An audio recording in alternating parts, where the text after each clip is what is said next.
Hour will give you all the latest news and updates. I'm Abhishek Mahajan. Let's start with our top story. Prime Minister Narendra Modi inaugurated the first ever undersea optical fibre project for Andaman and Nicobar Islands, which will provide high-speed broadband connections in the Union Territory at par with services in the mainland. The submarine cable will also connect Port Blair to Swaraj Dweep, Little Andaman, Car Nicobar, Kamorta, Great Nicobar, Long Island and Rangat. While addressing the gathering, PM Modi said 2,300-kilometre cable will not just boost digital connectivity of Andaman Islands with the mainland but also boost tourism. PM Modi also said the optical fibre connectivity project to connect Andaman and Nicobar with the rest of the country and the world is a symbol of our commitment towards ease of living. PM Modi said it is the responsibility of the nation to provide modern telecom connectivity to the people of Andaman and Nicobar Islands. All telecom operators in the country will be able to provide their mobile and broadband services using the optical fibre link. The foundation stone for this project was laid by Prime Minister Modi on 30th December 2018 at Port Blair. On the inauguration of submarine cable connectivity for Andaman and Nicobar Islands, Union Minister Ravi Shankar Prasad said that the government is focusing on strengthening digital connectivity. He also mentioned that the internet speed will also be better. BJP President JP Nadda said by inaugurating the submarine optical fibre cable, that is OFC, connecting Chennai and Port Blair, the Prime Minister has opened doors to endless opportunities for the people of Andaman and Nicobar. BJP National President JP Nadda today presided over the Bhumi Pujan program of 9 BJP Telangana district offices through video conferencing. Addressing the event, Nadda said district level offices of parties play a significant role in development of the state and thus such offices are being constructed in various states across the country. Ahead of World Elephant Day 2020 on August 12, Environment Minister Prakash Javadekar today released the document on best practices in human-elephant conflict management and also launched the national portal on the same. Addressing the gathering, Prakash Javadekar said poaching, habitat loss, human-elephant conflict and mistreatment in captivity are some of the threats to both African and Asian elephants. He added that sensors will be used to trace the movement of elephants. The minister also said food and other requirements of elephants will be ensured inside the forest only so that they do not wander outside and get into conflicts with humans. On the occasion, Minister of State for Environment, Forest and Climate Change, Babul Supriyo, said incidents of human-elephant conflicts kill around 500 people every year. He added that inhuman behavior with elephants will not be tolerated, but at the same time efforts are being made to avert such conflicts. World Lion Day is being celebrated today. It is aimed at promoting conservation and awareness of lions. India records 29% increase in Asiatic lion population in Gir forest. Vice President Venkaiah Naidu today laid the foundation stone of Rajya Sabha housing complex in R.K. Puram Sector 12 in the national capital via video conferencing. Union Urban Housing Minister Hardeep Singh Puri was also present on the occasion. Addressing the event, the Vice President said that it took nearly 17 years to build the housing complex for Rajya Sabha employees in R.K. Puram area of New Delhi, and with the relocation of RSTV channel to this new place will bring substantial savings. The Vice President also said that 60 housing units at the cost of Rs 46 crore will be constructed with the aim to provide housing to all the employees. In Idukki district of Kerala, 5 more bodies have been recovered from the debris of the landslide at Rajamala near Munnar. With this, 48 bodies have been retrieved so far. 17 bodies were recovered from the site yesterday. The mishap took place on Thursday night following heavy rains in the region. Huge boulders, rock and earth fell on the dwellings of the tea estate workers, wiping out several families. Kerala heaved a sigh of relief this morning with the intensity of rain coming down considerably in several parts of the state. Water has started receding from the low-lying areas of Kottayam and in Kuttanad region of Alappuzha district, which remained inundated yesterday.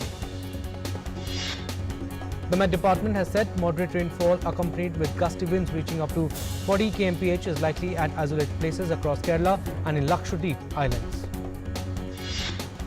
Fishermen have been advised not to venture into the sea as strong winds with speed reaching up to 50 to 60 kmph is likely to prevail along and off Kerala coast.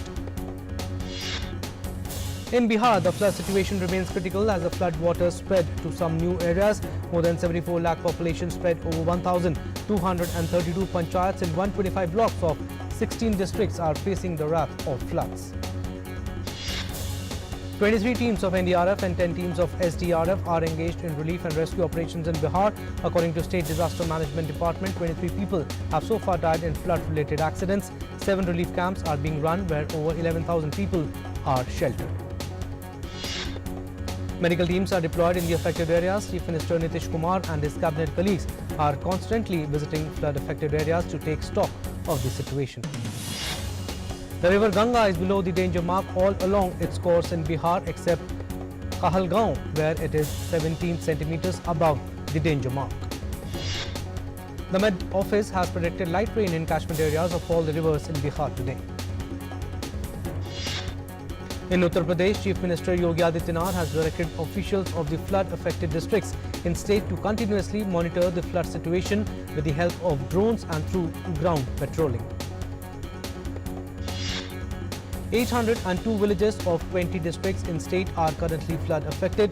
Most flood-affected districts are in Purvanchal and Terai region of the state, where 283 people shelter homes and 715 flood stations have been established. In Uttar Pradesh, 15 teams of NDRF and 7 teams of SDRF and PAC flood platoon have been deployed in the flood-affected areas of the state for rescue and relief work. Major rivers of the region like Saryu, Ghagra, Rapti and Sharda are flowing above the danger mark in Uttar Pradesh. Uttar Pradesh government has established disaster control centers at district and state level and has said that all embankments along with the major rivers in the flood-affected areas are safe and there is no need to worry.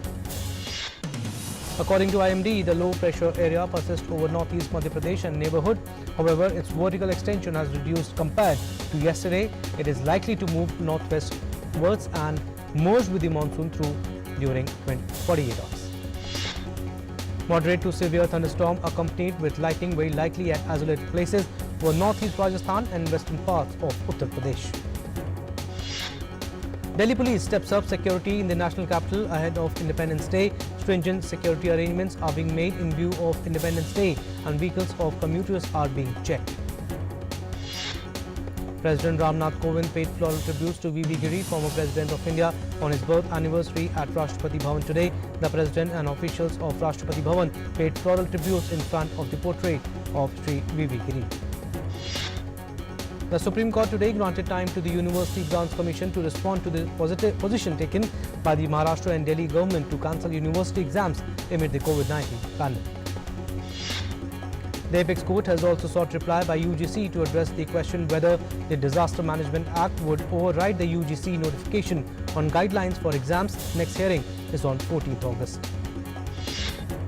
The NIA court in Kochi today rejected the bail petition of Swapna Suresh, a key accused in the diplomatic baggage gold smuggling case.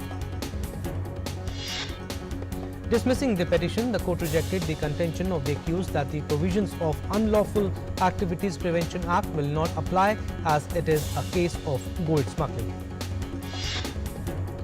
Riya Chakrabarti today appeared again before the Enforcement Directorate office in Mumbai for second round of questioning in a money laundering case linked to alleged suicide of Bollywood actor Sushant Singh Rajput.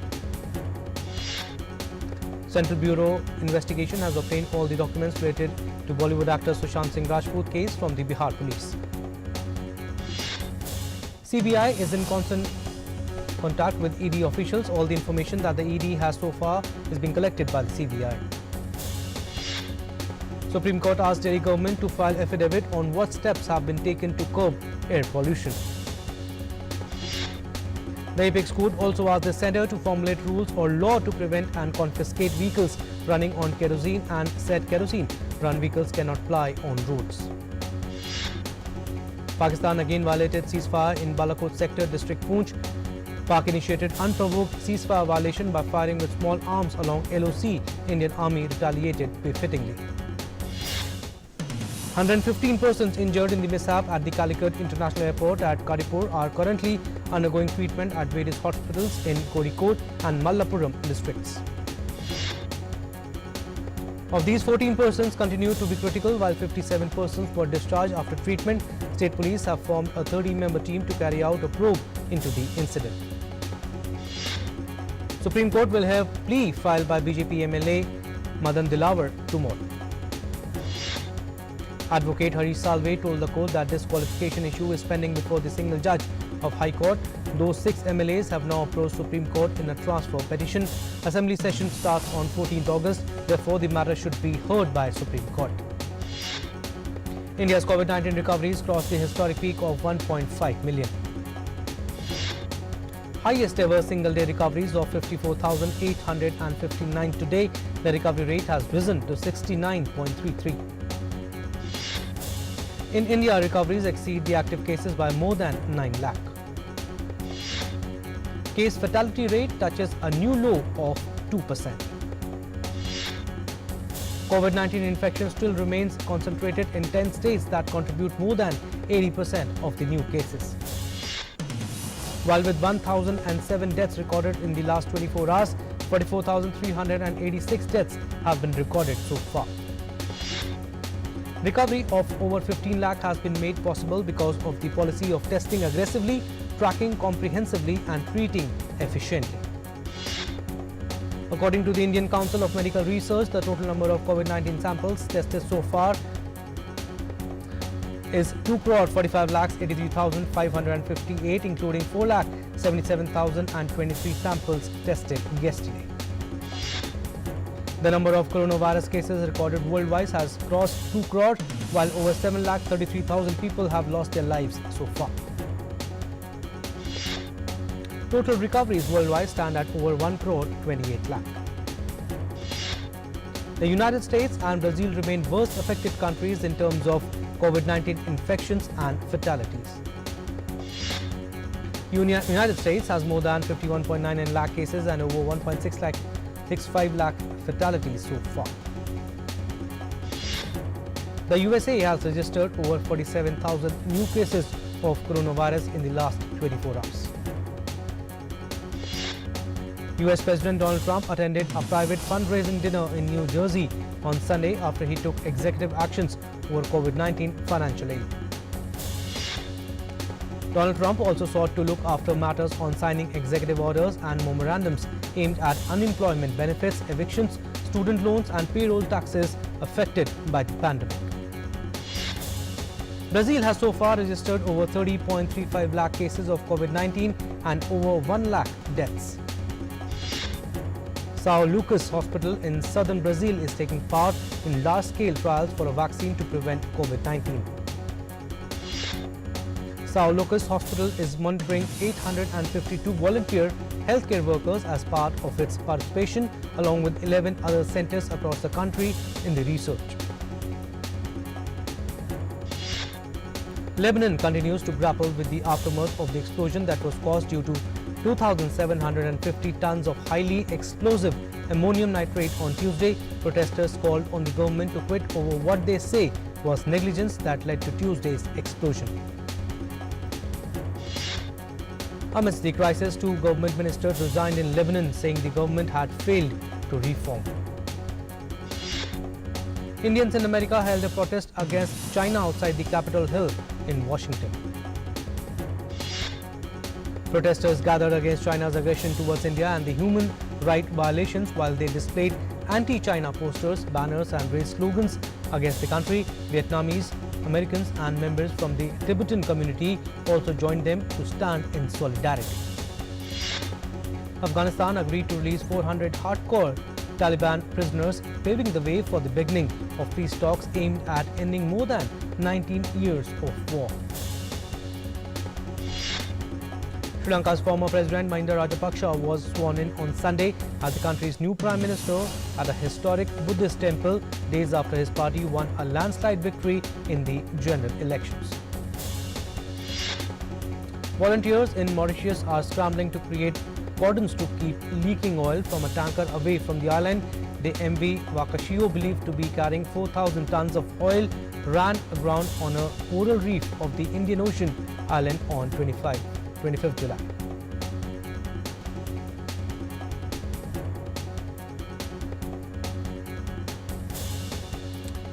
Well, that's all we have in Express News. Stay tuned for more news and updates. Namaskar.